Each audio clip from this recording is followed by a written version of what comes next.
Imam Al-Ghazali merupakan ulama yang berkontribusi besar bagi ilmu pengetahuan dan khazanah Islam.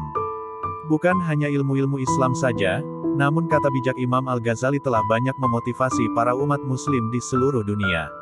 Bahkan beliau juga dikenal memiliki daya ingat yang nama asli Imam Al-Ghazali adalah Abu Hamid Muhammad bin Muhammad Al-Ghazali et-Tusi Asy-Syafi'i.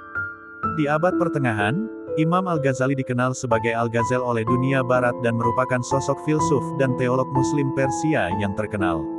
Sewaktu kecil, ayahnya bercita-cita membuatnya menjadi orang alim dan soleh. Alhasil, Imam Al-Ghazali dikenal sebagai sosok ulama, ahli pikir, dan ahli filsafat Islam yang terkemuka sehingga banyak memberi sumbangan bagi perkembangan kemajuan manusia. Karena kecerdasan dan sifatnya yang sangat mencintai ilmu, Imam Al-Ghazali rela meninggalkan segala harta demi mencari ilmu pengetahuan ke tempat-tempat suci, seperti Mekah, Madinah, Yerusalem, dan Mesir. Imam Al-Ghazali juga menguasai bahasa Arab dan Parsia dengan fasih. Karya-karya Imam Al-Ghazali yang terkenal antara lain, Ihya Ulumuddin, Kimia As-Sa'adah, Misika Al-Anwar, Maqasid Al-Falasifah, dan Nihak Al-Nazar fi Al-Mantiq The Touchstone of Proof in Logic. Sehingga tidak heran bila beliau banyak mengeluarkan kata-kata bijak yang luar biasa. Berikut ini beberapa kata bijak Imam Al-Ghazali yang menyentuh hati, dan memotivasi banyak umat muslim di seluruh dunia hingga saat ini. Kita adalah makhluk yang suka menyalahkan dari luar, tidak menyadari bahwa masalah biasanya dari dalam.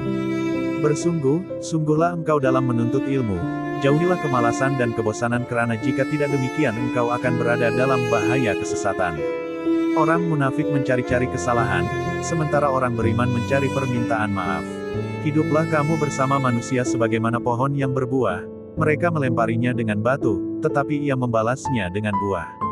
Untuk mendapatkan apa yang kamu suka, pertama kamu harus sabar dengan apa yang kamu benci.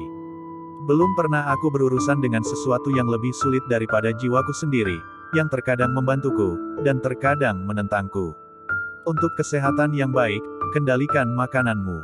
Untuk jiwa yang baik, kendalikan dosa-dosamu. Dan untuk keimanan yang baik, kirimkan sholawat kepada Nabi Muhammad SAW. Nafsu bisa membuat seorang raja menjadi budak. Sementara sabar bisa membuat seorang budak menjadi raja. Jiwa manusia itu seperti cermin yang memantulkan bayangannya. Kebajikan akan membuat jiwa itu bersinar, sementara keburukan akan membuatnya gelap. Sifat utama pemimpin ialah beradab dan mulia hati.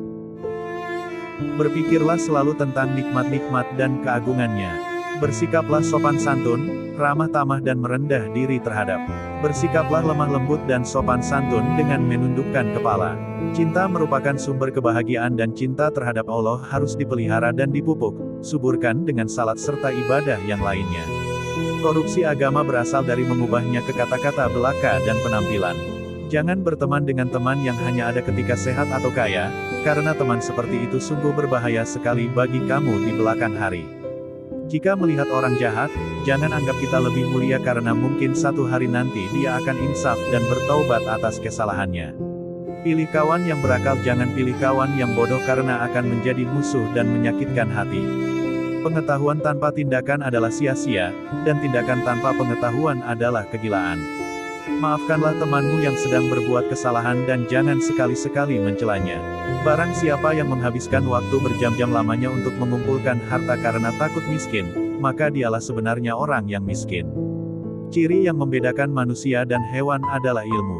Manusia adalah manusia mulia yang mana ia menjadi mulia karena ilmu. Tanpa ilmu mustahil ada kekuatan. Menuntut ilmu adalah takwa. Menyampaikan ilmu adalah ibadah. Mengulang-ulang ilmu adalah zikir. Mencari ilmu adalah jihad. Kita tidak dapat mengakui bahwa setiap orang yang mengaku beragama itu pasti mempunyai segala sifat-sifat yang baik. Pati ilmu yang sebenarnya ialah mengetahui sedalam-dalamnya apa arti taat dan ibadah. Doakanlah temanmu, baik selagi hidup maupun sesudah dia meninggal dunia. Cinta hanyalah istilah belaka. Kata-kata lembut melunakkan hati yang lebih keras dari batu, kata-kata kasar mengeraskan hati yang lebih lembut dari sutra. Kebahagiaan adalah ketika seseorang mampu menguasai nafsunya, sementara kesengsaraan adalah ketika seseorang dikuasai oleh nafsunya. Barang siapa mengeluhkan karakter buruk orang lain, berarti ia telah mengungkapkan keburukan karakternya sendiri. Seorang lelaki yang berakhlak buruk menzolimi dirinya sendiri. Barang siapa yang memilih harta dan anak, anaknya daripada apa yang ada di sisi Allah, niscaya ia rugi dan tertipu dengan kerugian yang amat besar. Kecintaan kepada Allah melingkupi hati, kecintaan ini membimbing hati dan bahkan menambah ke segala hal. Yakinlah semata-mata dengan memiliki ilmu belum tentu lagi menjamin keselamatan di akhirat kelak. Lidah yang lepas dan hati yang tertutup dan penuh dengan kelalaian itu alamat kemalangan besar. Jadikan kematian itu hanya pada badan karena tempat tinggalmu ialah liang kubur dan penghuni kubur sentiasa menanti kedatanganmu setiap masa. Jangan biarkan hati Anda mendapatkan kesenangan dengan pujian dari orang lain atau Anda akan sedih dengan kecaman mereka. Kebahagiaan terletak pada kemenangan memerangi hawa nafsu dan menahan kehendak yang berlebih-lebihan. Setengah tak percaya pada Tuhan di dunia ini disebabkan oleh orang-orang yang membuat tampilan jelek pada agamanya karena perilaku buruk dan kebodohan mereka. Carilah teman untuk menenangkan hati dan pikiran, maka perhatikanlah baik-baik tentang keselamatanmu dan kesejahteraannya. Itulah 40 kata bijak Imam Al-Ghazali yang menyentuh hati dan mampu memotivasi banyak sekali umat muslim di seluruh dunia hingga saat ini. Bukan hanya memberikan kata bijak tentang hidup saja, namun Imam Al-Ghazali juga memberikan kata bijak tentang pertemanan dan juga beribadah.